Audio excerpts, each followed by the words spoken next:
All right, guys, welcome back into another NFL DFS video. Got week 16 here. It's going to be a good one. Give me one quick second here. Gotta shut the door, then I'll be getting going here. Got the injury news pulled up here as well. I'm going to be going through that in just a second, so give me one second.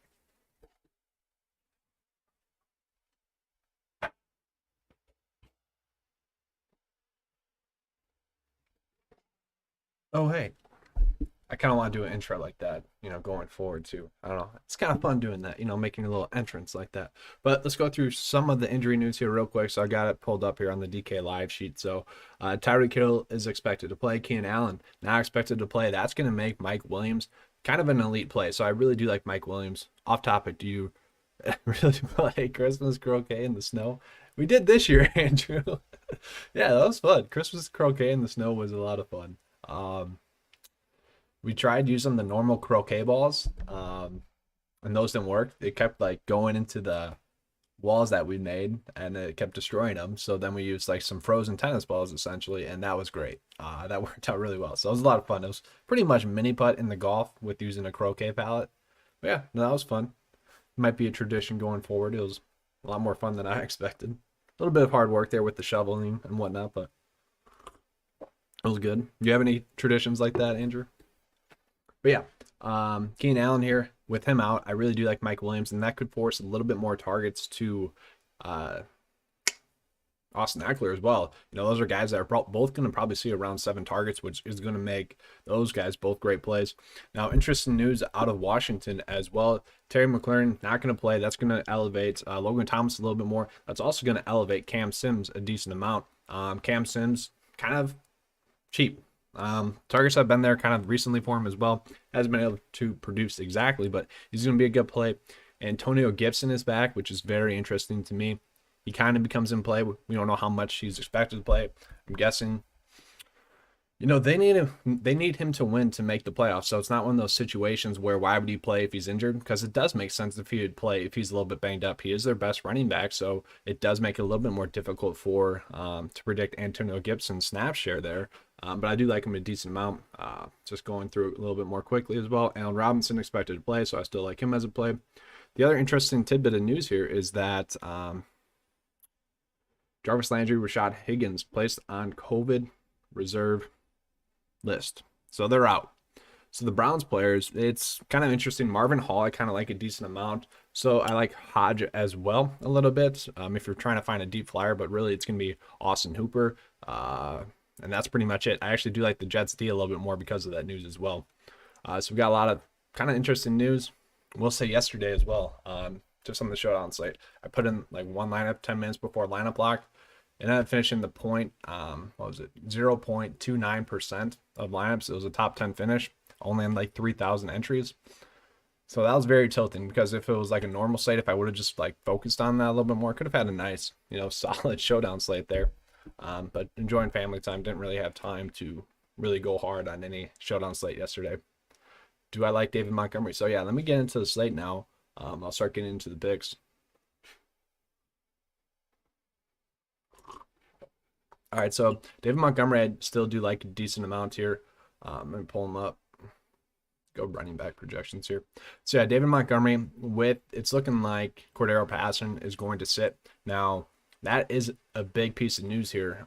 If Cordero Patterson does play, that would decrease my ownership on David Montgomery a decent amount because you really saw David Montgomery have a season high total in touches and carries last week because Cordero Patterson was out, and that is kind of huge. So if he's going to be out again, that's going to mean that David Montgomery is going to get those workhorse carries. And in that matchup against the Jacksonville Jaguars, that is extremely appealing to me, as it should be for everyone else as well. So yeah, David Montgomery to me is going to be kind of a focal point in a lot of my builds.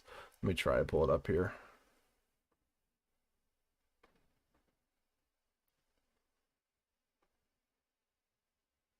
There we go. So yeah, David Montgomery going against the Jacksonville Jaguars. So yeah, they struggle. They're giving up 5.5 more points. That's what their plus minus is right now.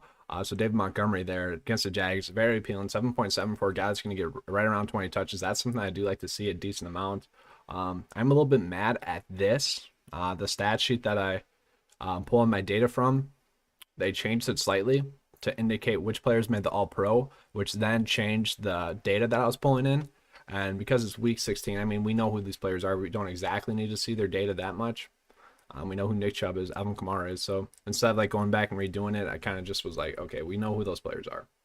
But looking at David Montgomery, just based on his season average, just right now, off of the season average, we know that that's been elevated over the last 4 weeks. But just looking at his season average, he's still expected to score right around 17 DK points. If you factor in his recent production, that's going to be right around 20 DK points. And that's something that I find very interesting. So yeah, David Montgomery, I still like. David Montgomery is going to be not a centerpiece, but he's going to be at the main table, if you will, because he's going to be a strong play today against the Jaguars. But let me go off and I'll start with the game by game breakdown that I normally do. All right. So yeah, we'll start off with Colts versus Pittsburgh, and this is a game that I don't exactly like that much, in all honesty. Big Ben has kind of struggled recently. The running back situation is somewhat interesting. James Conner is expected back. He is a little bit cheap. The Colts have struggled a little bit recently defensively, so it wouldn't surprise me if James Conner goes off, but it's not something that I really want to go out of my way to try to force into builds or anything like that. JT is priced up enough for the matchup, but the Steelers are another team that defensively they're getting a little bit poor recently as well, so if you want to throw JT into like 10% of your builds, trying to hope to get lucky, you could do that. Now, receiver wise, I actually do really like Deontay Johnson. I mean, just look at the targets recently 17, 7 in that game where he only played a half, and then just double digit targets since like week 7, essentially, except for that Baltimore game. So yeah, Deontay Johnson at 6.3, even in this matchup, is something that I find very appealing. He's going to be one of my go to plays on this slate. Now, the problem with him is kind of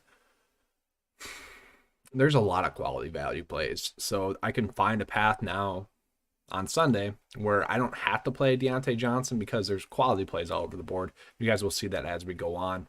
Tight end wise, nothing that I want to go crazy with.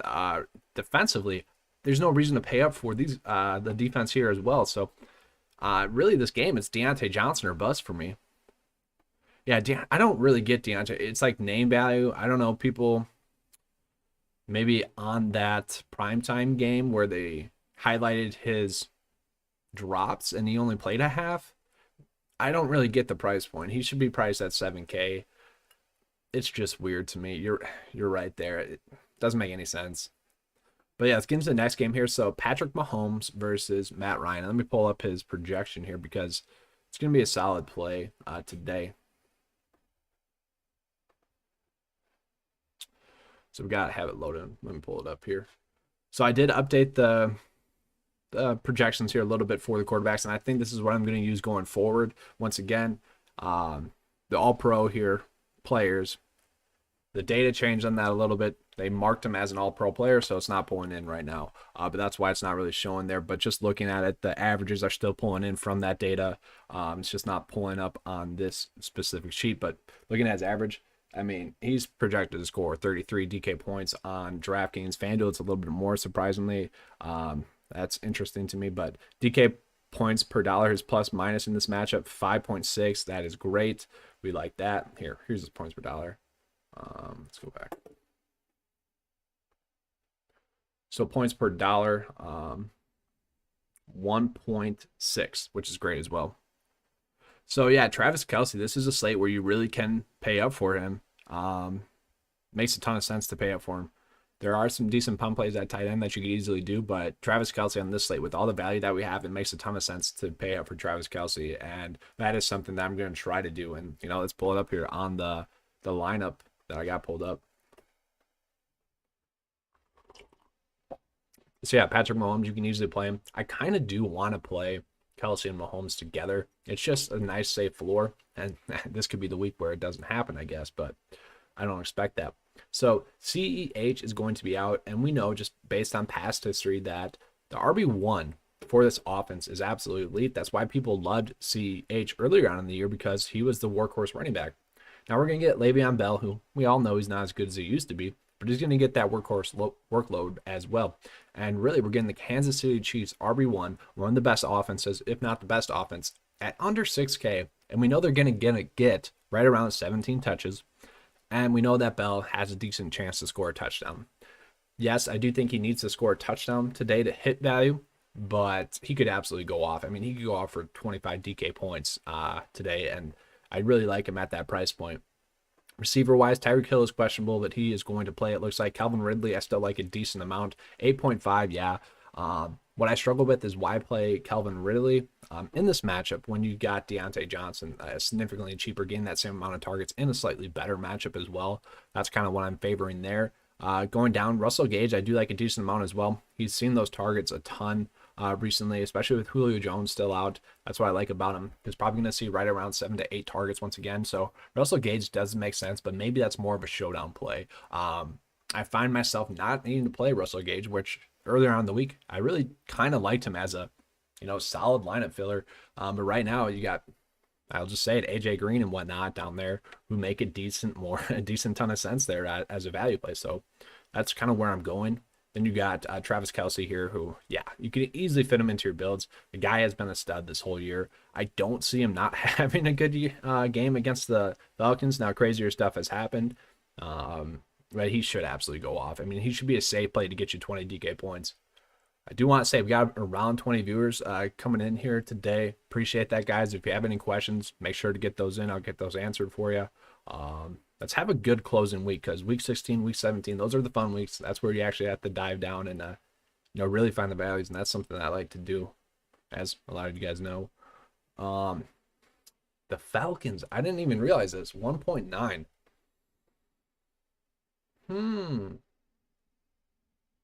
That's interesting. So they've only went negative once this year.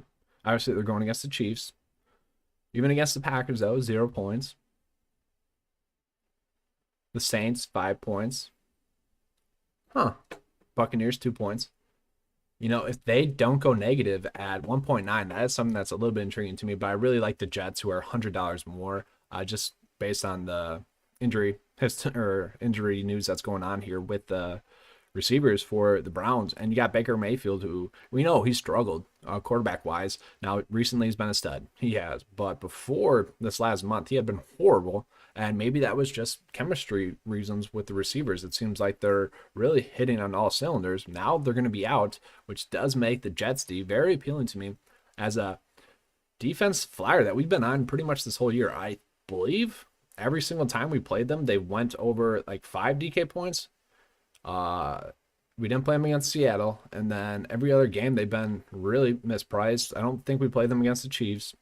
New England, we might have played them against, but every other one, it's been great. And if you're paying down for a defense, you can easily fit someone in there like Travis Kelce and Patrick Mahomes. And that's why I like to do that, because, a defense scoring you 8 points at 3.0, when you got the Jets at 2.0 scoring you 0 points, that $1,000 difference can be huge, especially if you're trying to pay up for another quarterback. That's a lot safer. That's a path I like to do a ton. Running back wise, quarterback wise, I don't mind Baker Mayfield action in this one. I could see him having a decent day if he uses his legs more. That's the big caveat there. If he doesn't run the ball more, then he's going to struggle. That's really the huge thing. And then you got the running backs here, Kareem Hunt, Nick Chubb. They should be involved in the passing game a little bit more, but that seems a little bit risky. The Jets have been good against running backs this year. Sam Darnold, a little bit appealing at 5.0. He has shown a little bit of upside. I just don't trust it. He hasn't looked good this year, so I don't really want to trust that. Just going on to the Browns receivers, like which one would I trust if I have to? Oh, I didn't realize Hodge was on the COVID list too. Did that happen yesterday? Yeah, that happened yesterday too. So yeah, it's going to be Marvin Hall then. Marvin Hall is fine. He's been a guy that's been around the league. He's a deep play threat. He's a guy that could easily catch a long deep pass for a touchdown and hit value. At 3.0, I actually don't mind that. He could easily do that. I'm fine with that. A lot of people are going with Austin Hooper. And for me, yeah, the slate does come down to Travis Kelce, Austin Hooper at tight end, and then some of the values I'll touch on a little bit here. But if you can afford to pay up for Austin Hooper rather than there's like Tyler Eifert, Cole Kmet at 3.0, I'd rather pay up for Austin Hooper then, because he makes a ton of sense. It's going to be a quality play there. So, I mean, right now, this is just a solid build overall. Let me put Jets D in there instead. And we're sitting pretty. I mean, that's a solid build so far. And we're just through the first 3 games. And this kind of goes back to my point of kind of the previous weeks where we have a 10-game slate. You can do an early build and you can do an afternoon build.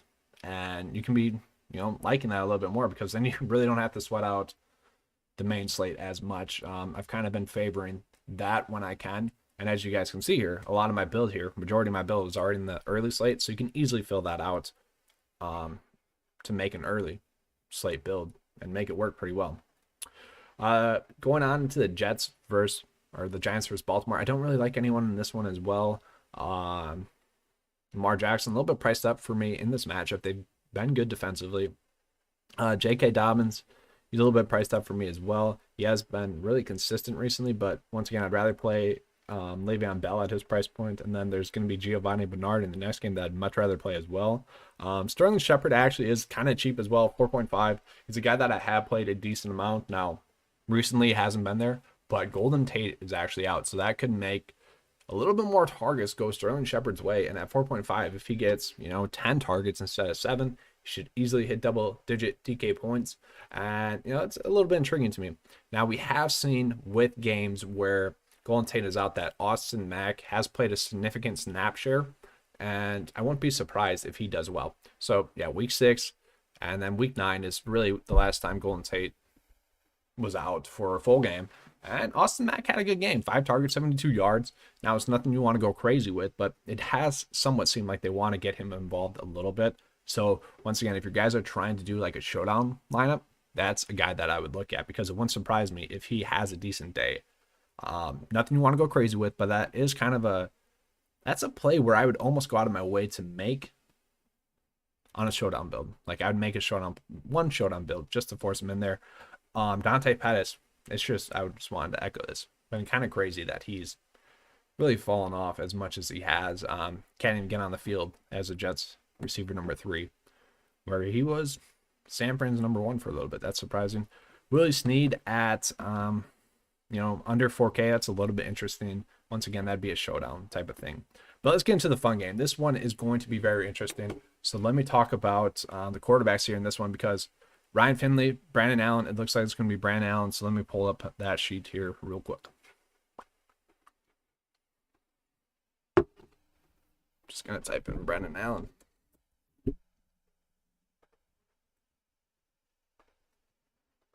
Now, I don't know if any of you guys clicked on the NBA DFS sheet on Christmas, but I had a ton of clicks from one little tweet, and it actually ended up breaking the NBA DFS cheat sheet, which is kind of awesome. It's something I like to see. So it's going to be something I focus on a little bit more there as well. It's pretty awesome to see that many people trying to use the data. That's something I'll revamp a little bit more so that doesn't happen again. So Brandon Allen here. Great matchup, and that's the huge thing. Houston has been a matchup that you want to attack. Doesn't really matter who the quarterback is because quarterbacks have just been effective against them. QBR-wise, Houston has presented the best matchup, and that's kind of created a safe floor. 4.8 for Brandon Allen. Now, yes, I know Tyler Boyd is out, and that doesn't help him. Not really at all, but it is a soft matchup, and at 4.8, I think he can get 15 DK points, and that's something that is a little bit intriguing to me.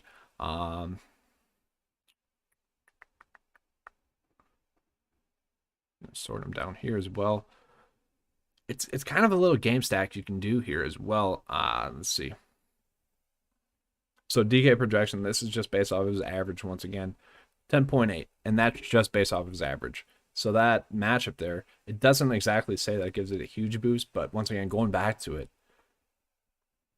the opponents that they played have been good, but it's been safe points with the Houston Texans. So I do see Brandon Allen getting like 15 DK points. I don't think he's going to go crazy, but they're going to be safe points there. And that's intriguing to me at 4.8. It's something that I'll probably have him within 10% of lineups, which to me does make a decent amount of sense, especially because you can game stack it. And now I'll get into the game stack that I'm talking about. So I'm going to clear out this build. I'm going to go into a game stack. So you could do Brandon Allen if you wanted to do that. You could also do Deshaun Watson if you wanted to do that. So we got Joe Mixon. He's on the IR. We got Duke Johnson, who's out. Giovanni Bernard. It was surprising. It really seemed like the trend was going to be Samaje Perine getting a little bit more snaps. And then I forget who the other guy is right now. Williams, I believe it was. I have to double check that. But anyways, it really seemed like snap-wise that Giovanni Bernard was kind of getting phased out of the offense. it seemed like the Bengals were going to try to get a look at some of their younger players, and we didn't see that last Monday night. It was the Giovanni Bernard show, and I think we could see that again at 4.8. That's kind of a steal against the Houston Texans, who once again they've just been poor.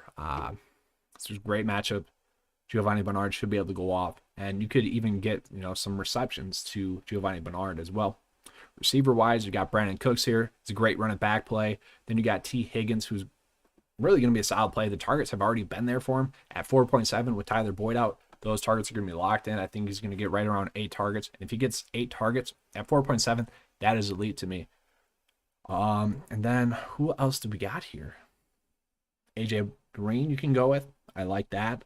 The only thing that is somewhat interesting to me is that I could see Erickson getting a little bit of run in the slot today. That they do like Mike Thomas as well.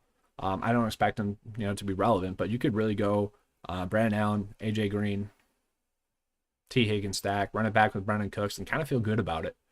That is something that is very intriguing to me on the slate. Then Jordan Atkins, sure, if you guys want to roll with him, you can. The targets have been there last 2 games. It's been very inconsistent, but it is a nice matchup. Infamous is fading Giovanni Bernard. Yeah, what? That was crazy game last Monday. And the Steelers, wow, they're pulling the Bears. The Bears are actually good now. I shouldn't really be bashing them, but it's kind of a segue for me here. But the Steelers have struggled. They've looked really bad the last 3 weeks, and they didn't exactly look good earlier in the year. It was kind of fluky that they were undefeated. Kind of everyone knew that too, except for Eric Ebron. I don't know if you guys saw those tweets from Eric Ebron, but he wasn't having it. He didn't like the disrespect. Well, the disrespect was kind of true there. Sorry, Ebron. But yeah, that was Monday night's game was interesting last week, that's for sure. Deontay Johnson came through though. So Mitchell Trubisky in this game against Jacksonville, it's a very similar matchup to the Houston Texans where it's very easy for a quarterback to have a good week. When we look at Mitchell Trubisky the last 3 weeks, the quarterback rating has been there. Kind of going back to my point against Houston, Trubisky dominated them.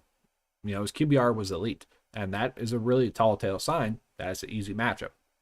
That's why I like Brandon Allen once again. But against Jacksonville, very, very similar. Mitchell Trubisky at 5.7.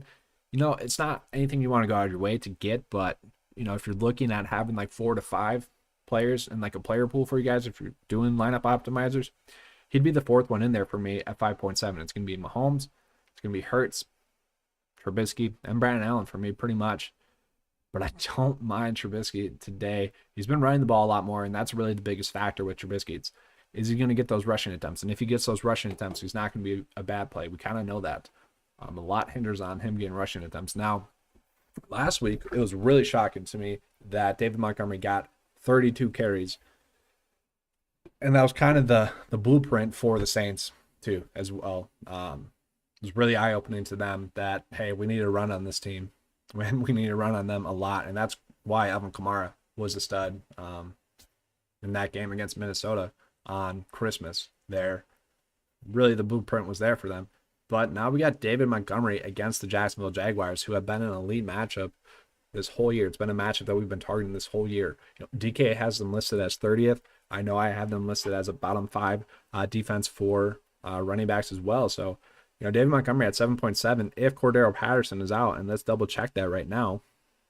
Still listed as questionable, but he was a non-participant Wednesday through Friday. So I'm expecting Cordero Patterson to be out. And if he's out, I'm expecting David Montgomery to get that kind of workhorse usage that he's had a little bit here. We saw that against Detroit, which was great. And then Houston, he didn't exactly get that, but still dominated. I love David Montgomery. He's looked really great the last 4 weeks since he's came back from injury. The guy has had another level with his legs. He's just been a little bit quicker. He's been able to make players miss. That time off really has benefited him. He's really took a next step there. So I really don't mind David Montgomery. He's not a lock, but he's going to be a strong play, especially if Cordero Patterson is out. Running back wise, a lot of people are thinking it's going to be Devin Ozigbo just because he played well at the end of the game. Now, he only played like 10% of the snaps. It was Dare Gumbawale who's kind of been the backup for him. So if I had to choose one, it would be Dare Gumbawale. If you're really trying to punt at running back or if you're trying to do a game stack, Gumbawale is a guy that can get used in the passing game. They both can, to be fair, but I would expect Dare Gumbawale to get involved in the passing game. He's a guy that can easily get 4 targets, get 30 yards. 7 points at just in the receiving game at 4.0. That's a little bit intriguing to me. Then, if he gets involved in the run game, maybe gets 40 rushing yards, which isn't great. I could see like 15 carries for 40 yards. He's hitting value then, and that's not horrible. Nothing you'd want to go out of your way to get, but if you're really trying to find kind of a value running back, he'd be the one I would go with today's, min price. It's something that makes sense.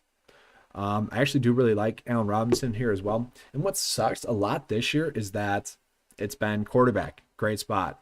Then it's been running back in a great spot. And then receiver. Like, you're stacking quarterbacks and running backs together, which obviously is not optimal, but it's not horrible at the same time. We saw yesterday with the Buccaneers that really everyone can eat, classic saying there, but it's true. Anyone can eat, or everyone can eat. And I kind of expect that today with the Bears against Jacksonville. If you guys wanted to, you could pay up for the Bears. They're kind of the only team that I want to pay up for as well. We've seen Gardner Minshew really struggle. He struggled last week and he got replaced. He still hit value though at 6.9 or 16.9 DK points. Still hit value. That was nice to see. Yeah, they're going back to Glennon. Little revenge game from Mike Glennon. He's not going to do well. He's just not. So I do like the Bears D a decent amount. The only one that I really like in this game with Mike Glennon is Tyler Eifert. We've seen him kind of be relevant recently. He's been priced down a decent amount kind of the whole year. He's been pretty much Logan Thomas light, where been too cheap kind of the whole year and the targets continue to be there for him. I like that. It is a revenge game for Allen Robinson as well. I can't believe I didn't dwell on that at all. Revenge game for Allen Robinson. Now, I don't think that matters as much in NFL. I don't know about you guys. I don't really think that matters in NFL as much. They're not. It's not an NBA where you can be ball dominant in a game and get hot and just really force it. You can't really do that in the NFL because the ball needs to come your way. But they get a little bit more extra motivation, I'm sure. We saw Deshaun Jackson really elevate his game with that a few times. But Darnell Mooney, if you guys really are trying to game stack, you could use him as well. He's a guy that's finally come through recently. Targets have somewhat been there for him. He looks really good on film, and that's what we like. Price point is still pretty light. If you're trying to game stack it, that's the route I'd go. But if you're going to try to game stack it, then yeah, you probably want to run it back with Dare Gumbawale and Tyler Eifert. Laviska Shenault is pretty cheap for me. This guy's been used a ton for them. Since he's been back, they've been using him a lot. They just want to get him the ball in his hands. It's been a lot of short routes, quick routes, and some ended rounds. So he's a guy where at 3.7, I do see him hitting value, although I'd rather play AJ Green and whatnot, but still not a bad play there for you. And then I believe we're in the afternoon slate. Let's see. Yep, afternoon slate is here. So once again, I do think, I'm making 3 main builds. It's going to be one on the early slate, one on the main slate, and then one on the afternoon slate. That's going to be my go-to route. So the afternoon is a little bit more difficult. There's not as many quality plays, but there are some decent ones. So just looking at the Carolina-Washington game, nothing I want to go crazy with, but everyone knows that Carolina has struggled against running backs this season. Antonio Gibson is going to be back. Now, is he going to be limited? That's the biggest question mark. If the Washington football team was not in the playoff hunt, well, they are in the playoff hunt firmly. I mean, they should win their division. It makes sense for them to try to force Antonio Gibson a decent amount. He is their best running back, and he can do stuff that J.D. McKissic just can't do now. McKissic has looked good, but there's no reason to play J.D. McKissic at 6.4 with Antonio Gibson back. If you want to risk it with Antonio Gibson a little bit, you can. He's a guy that could easily go for 25 DK points and would make a decent amount of sense. Receiver-wise, with Terry McLaurin out, it is going to be Cam Sims who's going to get a ton of targets, and that hasn't really meant fantasy points. Dwayne Haskins, I just don't really think he's a NFL quarterback, and he's just struggled. Still had 8 targets, 9 targets. I shouldn't say Dwayne Haskins is an NFL quarterback. He's just not a starting quarterback. I think he's an okay backup. I'd probably rate him like right around 70th in the league right now. So he's good enough, I guess, for a backup role, but not start worthy. He just struggles. But Cam Sims at 3.1, that's appealing to me. Logan Thomas, with Terry McLaurin out, those targets should continue to be there for him, and he has been a stud. You know, if you just look at his recent production, 5K or 4.9 is still a little bit too cheap for him. And 9 to 5 knows he's a guy where we benefited from him in week one, went back to him in week 2 and 3 because it was still too cheap, kind of started to fade him. Then we got back to on him a little bit throughout the season. And unfortunately, recently, I didn't play him against Pittsburgh. I believe I played him against Dallas. And then I didn't play him against Seattle. But the point is that it's not surprising that Logan Thomas is doing this well. He's going to be their number one passing option, I think, today. And if he is at 5 or 4.9, that's intriguing to me. And just in season long leagues, well, let me just make another point. I am thinking about doing like a top 5 breakouts video, top 5 bust video, and then most improved video, like top 5 most improved players video. Logan Thomas would be on that video. I think I'm going to do that going forward, probably in the next week or so, for the 2021 fantasy football season. Kind of something fun, kind of some long-term content for people to have as well, kind of resource. But yeah, Logan Thomas next year, fantasy football-wise, I think he's going to be a strong guy to go out and get in your drafts. Now, he might be overvalued, and that would suck, but defensively, I'm a little bit worried about Washington football team just with their offense as poor as they are. It could mean that Washington is on the field a little bit more, which then would mean that the Panthers eventually break through and have some big plays. That's my worry there, and I don't want to pay up for them at 3.0. Now the Panthers at 2.7. I actually like more. Just once again, going back to Haskins is that in there, and then Terry McLaurin is out, or doubtful, I should say. It's a little bit intriguing to me at 2.7. But once again, I'd rather play the Jets. So no one really there in this game. You could go Sims and you could go Gibson if you want, especially for the afternoon slate. Main slate, I don't think we really have to worry about that. So Keenan Allen, he's questionable. It's looking like he's going to be out. And, you know, I wish we had this news prior to lock. And this is what does suck about the Chargers. I remember, was it 2 weeks ago? I was really pumped up that they were on the early slate because we got the news. And I think the news was that Austin Eckler was going to play, and we didn't have to sweat that out. We could make the correct decision then. Seems like the Chargers have had a relevant injury news situation this whole year, whether it's a running back situation with Justin Jackson, Joshua Kelly, Kalen Ballage. Who was the other one? There's one more. I can't think of his name now. But they've had a lot of running back worthy news. Obviously, the quarterback situation as well. That was a game time thing. So with Keenan Allen, if he is out, Mike Williams at 4.5 is pretty much a lock. In games without Keenan Allen throughout his career, he's averaging over 20 DK points per game, and that is something that's extremely appealing to me. Now, yes, that was mostly with Phillip Rivers, but Mike Williams is one of the weirdest players in the NFL because I think he's like not elite, but he is one of the best receivers in the league. And what I mean by that, you know, he's like top 30 in the league, and he just doesn't get used that way until they have to use him that way. And then he just goes out and looks like a stud. So at 4.5 to get, you know, probably 9 targets and quality targets, not just these random deep balls. I really love Mike Williams. And then Austin Eckler should get a little bit more carries as well, or a little bit more targets as well. The carries will be the same, so I don't mind him. And then, yes, once again, we have another revenge game. Melvin Gordon revenge game. And, you know, I'm fine with it. At 5.6, carries are there a little bit. Targets have been there a little bit. But Philip Lindsay is out. And that's the key thing there. So, yeah, Melvin Gordon, I do like a decent amount at 5.6. I'm trying to think here. What matchup's a little bit rough. And I want to go out of my way to get Bell too, but if we're getting like 20 or so carries or touches from Melvin Gordon, revenge game, I get it. This might be an adjustment I have to make. I haven't really dwelled on this, and this is why I like to do the game-by-game breakdown, because sometimes you hit on players like this where it makes a ton of sense, where before, earlier on the week, I wasn't really thinking about it that much. Man, I don't know. Bell, Gordon, Gio lineup could be good. Bell, Gordon, Eckler lineup could be good as well. But I mean, obviously, Bell, Gordon, like Montgomery, you should be locking in around 60 total touches. and probably around 55 total DK points. I'm gonna have to think about that. I like it though. I mean, for the afternoon slate, you're locking in Melvin Gordon. That's happening for sure. Just main slate wise, I might have to pivot to him.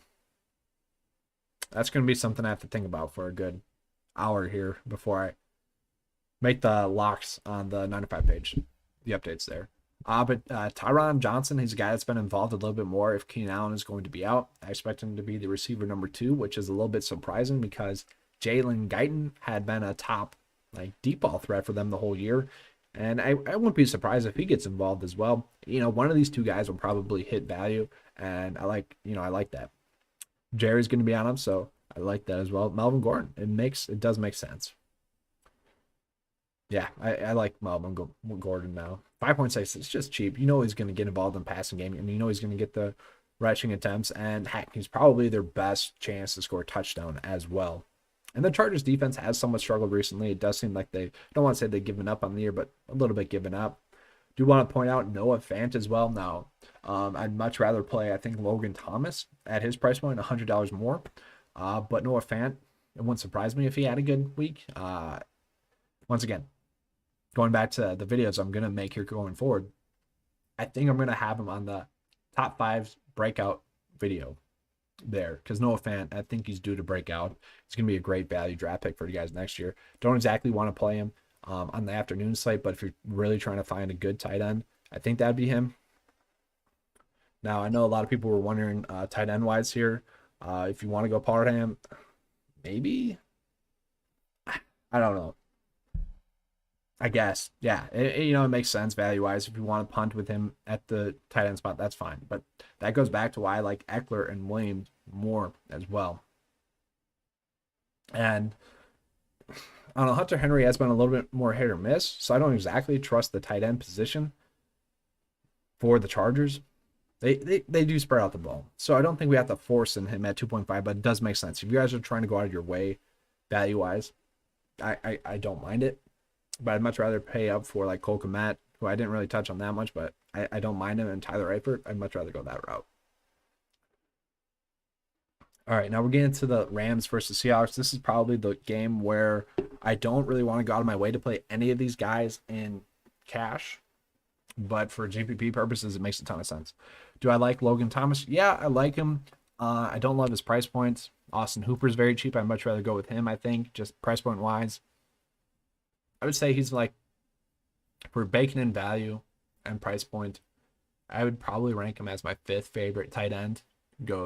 I like Kelsey a ton. I want to fit him in there. You got Hooper now, who's going to be a great play with all those receivers out. Then Cole Kmet, Tyler Eifert, I like. And then you could go Logan Thomas there. That's fine.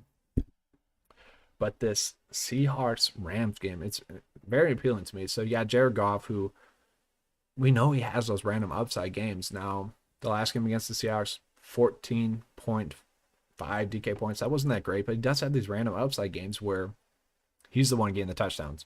And if he's going to be the one getting the touchdowns, especially with Cam Akers out, which does make me think that it might be a little bit more Jared Goff today, I don't mind him at 5.9. It makes sense for a game stack if you guys are trying to go that route. Then you could easily go maybe Chris Carson. I do expect him to be a little bit more involved. Percent down wise, it's been a little bit strange that's been lower. And he saw 70% of the snaps last week, which was the most he had seen. I don't know. I really thought it was strange that Carlos Hyde was really eating into his snap share there.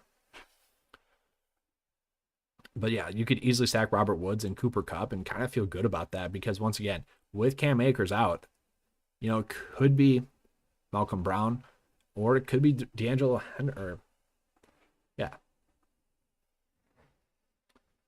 Henderson here. We don't exactly know which one it's going to be. And I'm kind of favoring the passing game a little bit more. Now, if you want to sprinkle in Brown or Henderson, you can do that. I don't really want to do that. Double tight end week? No, it's not a double tight end week for me. 1 second here, got a cough, so let me switch screens.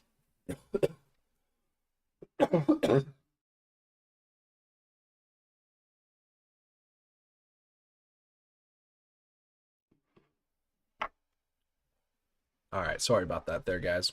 Um, double tight end week. Let me just pull up the tight ends here. Would you go with Cup or Woods if you had to choose one? I'd probably go Woods. He's just been the safer one, but Cup has had these random upside games, so yeah, I'd much rather go Woods. Let me try to pull up the tight ends here. Just, I don't think we can go double tight end. No, there's no point because I mean I'll just pull it up here actually. So double tight end, it doesn't make sense to me because we'll just go to the flex here on the full slate and just kind of go at the players you'd want a double tight end, I guess. It'd be Logan Thomas, and it would probably be Austin Hooper. So just looking at that price point range, who would I much rather play? Maybe not Russell Gage, but going lower, I'd much rather play like Giovanni Bernard, T. Higgins. Just he's gonna be the receiver number one there. I actually don't mind Jalen Rigor there at 4.6. Not something I want to go on my way to get, but it does make a decent amount of sense. And then just going lower here, tight end wise, there's a lot of value. There's AJ Green, there's Laviska Shenault, Willie Snead, even I don't mind. So I don't think you should like try to go out your way to do that. You could go Kelsey Hooper though. I mean, I get it. And then just let me talk about the last few plays here. So, DK Metcalf, I know the Rams have been great, but one of these two could easily go off, whether it's DK or Lockett. I could see that happening. Tight end wise, I don't really get why Tyler Higbee is priced up at 4K. That's surprising to me. I know the matchup's great, but that was just a little bit shocking to me. He didn't do much against the Seahawks the first time out. We know that Gerald Everett is active as well. If Everett was out, I'd probably feel really good about that price point, but Everett's active. You just don't want to play the Rams tight ends when they're both active. It just doesn't make sense. Will Dissly at 2.5 is a little bit intriguing to me.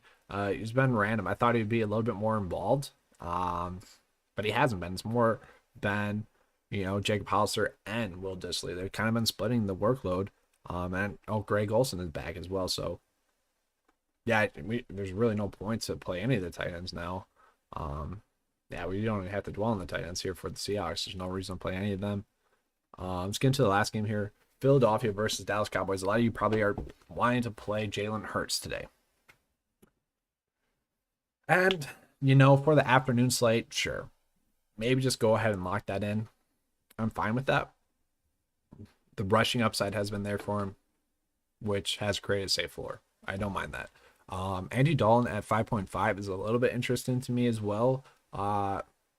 He hasn't really had a huge game. His highest game has been 20 DK points, but everyone's healthy with, I don't know. I could see him going for 20 DK points. Is pretty much what I'm trying to say here.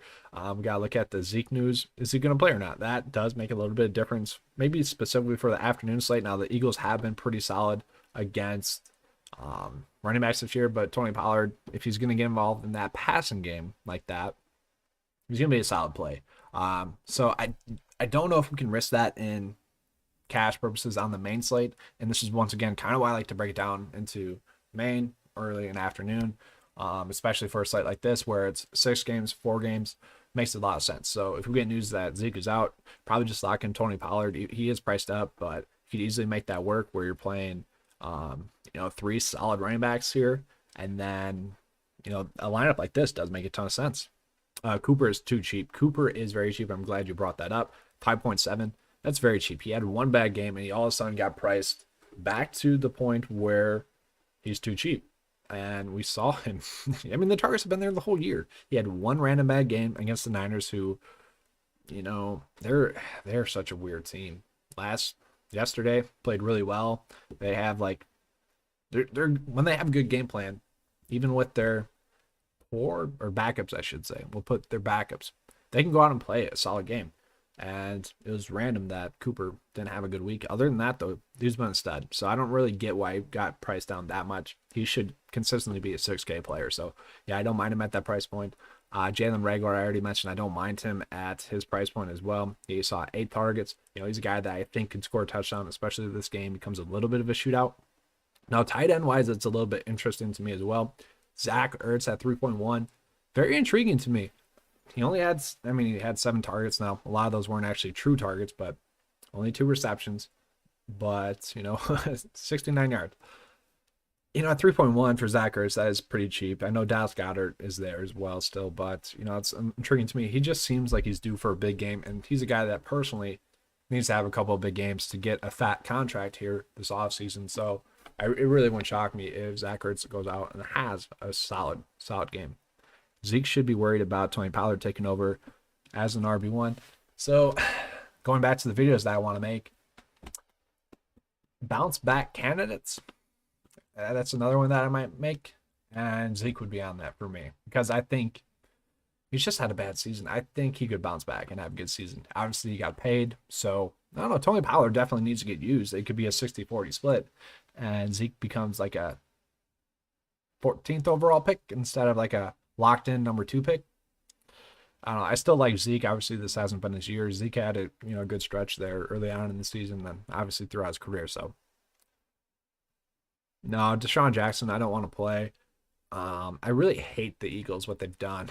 Honestly, they've really spread the wealth out a little bit too much. Alshon Jeffrey back. Obviously, he's cut into Fogelham's workload. Greg Ward was a solid value play for us at parts of the season. And just talking about Michael Gallup, he's finally priced up above value price point range, so you don't have to really worry about playing him as well. But that's really it for me on the slate. If I had to choose a defense late slate, let's see here. Which one would I want on the late slate? I guess. Let's see here. The Chargers? Drew Lock? I don't know. Drew Lock. Wow. I didn't even touch on that. I probably should have. How did he go for 26 DK points against the Panthers? That seems random. He's a guy that really does struggle. So, I don't mind the Chargers defense as well. So, for this build, we can put in Chargers defense and boom. You got a nice late slate build here for you guys. If you guys want to go that route, you usually could. Maybe you go off of Robert Woods a little bit. I don't know. You put in someone else. Let's see who we've got. Well, it has to be afternoon only.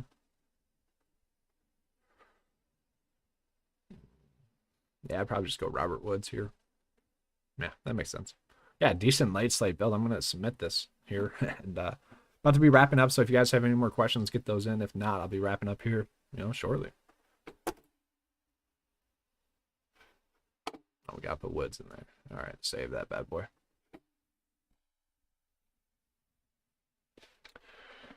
So, just a quick current call stuff while people get into their last few questions here. So I am going to be updating the PGA a little bit more. Going to be keeping it the same, but that content's going to be the same. Remember, all the lineup builders that I got there, they're all betas right now. Same thing with the dashboards. Those should be finalized in the next 3 months or so. I'm waiting to see kind of everyone's thoughts on what's going on, kind of their thoughts on how they want to use this. Now, once again, with the lineup builder on the 9 to 5 Sports page, I know, let me just give it a second to pull up. Got the how-to video here. Yeah, let me pull this up on a different slide so it can be full screen. Now you guys can see it. No, I'll pull it up on a different screen here. Yeah, Marvin Hall for value, I like a decent amount. 3.0, that's cheap. He's a guy that can easily just hit one deep ball and hit value there, Hollis. So, yeah, I don't mind that. Miles Sanders, he's a guy that can hit one random, long run. I just don't want to trust that. We already kind of went through and saw that Melvin Gordon, Bell, those are, quality plays at their price points. So I'd much rather go with those guys. Now, Sanders can have a huge week. That wouldn't surprise anyone, but it's just been a little bit too inconsistent for me. So just pulling up the lineup builder real quick. I got the how-to video here. You can click on that. That pulls up just another, breakdown of how to use the lineup optimizer. That's in there for you guys. Don't want to play that right now, though. And then if you guys have any suggestions, you can just put that in the comment box here. Just, quick thoughts on how to improve it. But, yeah. Once again, the points here are just their average points. And, that's something that you guys want to adjust. But that's just, for example purposes, real quick. I really like David Montgomery. I'm going to lock him in, but I'm only going to lock him into, let's say, 50% of builds. Then I'm going to juice up his average a little bit to, 22, because that's what I think he's going to get. I'm changing his projection to 22 points. So very easy to use, and that's something you guys can do. And then lineup builder, it works pretty fluently once you give it enough data to go off of, but don't overload it. So, I'm excited to have that stuff out there for you guys. NBA wise, I'm going to get that going as well. I know I mentioned this on the stream earlier. The cheat sheet for NBA broke because everyone was on it. There's like 100 people that clicked at one time, which ended up kind of breaking the cheat sheet. So I'm going to go through and kind of more finalize it a little bit so that doesn't happen again. And that should be up hopefully tonight. If not, it'll be up on Monday for you guys to use. And that's going to be a free tool, at least for the next month or so. So hope you guys check that out. But yeah, that's all I have for you guys on today's stream. Really appreciate everyone coming in and joining in. Had about 20 viewers throughout the whole video. I appreciate that. I hope for PGA coming up here shortly in about 2 months. Not 2 months, 2 weeks. We get around, maybe 50 or so people coming in and out of the videos. Everyone knows that that's kind of my bread and butter with PGA. NFL I do love, though, at the end of the season. It becomes a lot easier, so I'm kind of expecting to have a pretty solid week. But you never know. There can be a random coaching decision with, Giovanni Bernard, like I mentioned. He could end up not playing that much because, logically it does make sense to get your rookies or younger players a little bit more involved. But with Samaje Perine kind of as the RB2, I guess it doesn't make as much sense for them to really get a good look at Samaje Perine. So hope you guys enjoyed the video. I know a lot of you guys already subscribed and already liked the video, but if you had not, please do that as well.